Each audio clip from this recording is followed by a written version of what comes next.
ഈ അടുത്ത് ഞാൻ പത്രത്തിൽ വായിച്ചു, പർദ്ദക്കെതിരെ വന്ന ചില പ്രസ്താവനകളിൽ പർദ്ദ എന്നൊരു വാക്ക് ഖുർആനിലില്ല, അത് അറബി ഭാഷയിലുമില്ല, അത് ഉറുദു പേർഷ്യനാണ്. ഖുർആൻ പറഞ്ഞ ഹിജാബ് എന്നാ. ഹിജാബ് എന്ന് പറഞ്ഞാൽ സ്ത്രീകൾ മറക്കേണ്ട ഭാഗങ്ങൾ മറച്ച് ജീവിക്കണം എന്നുള്ളതാണ്. അത് ഏത് വസ്ത്രം എന്ന് പറഞ്ഞിട്ടില്ല.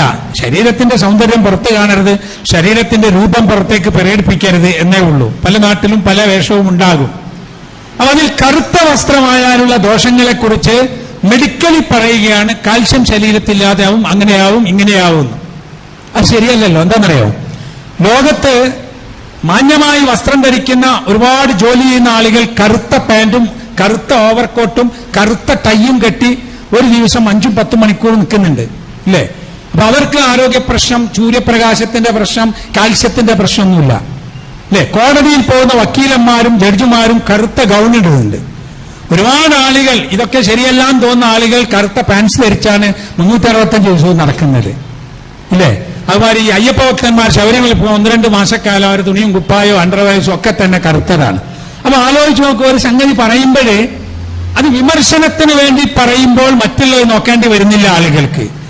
നമുക്ക് ഇസ്ലാമിൽ കറുത്ത വസ്ത്രം ധരിക്കണമെന്നില്ല സ്ത്രീകളെ, അങ്ങനെ എവിടെയും പറഞ്ഞിട്ടുമില്ല. അത് പുണ്യവുമല്ല. അറേബ്യയിൽ അത് ഉണ്ടായത് എനിക്ക് തോന്നുന്നത്, ഞാൻ അറേബ്യയിൽ കുറെ വർഷം ജീവിച്ചതുകൊണ്ട് എനിക്ക് തോന്നുന്നത്, അതേടെ കിതാബിലെവിടെ ഉണ്ടായില്ല, എനിക്ക് തോന്നുന്നത്, അല്ലാഹു ആലം, അവിടെയുള്ള ആണുങ്ങളുടെയും പെണ്ണുങ്ങളുടെയും വേഷം ഒന്നാണല്ലോ.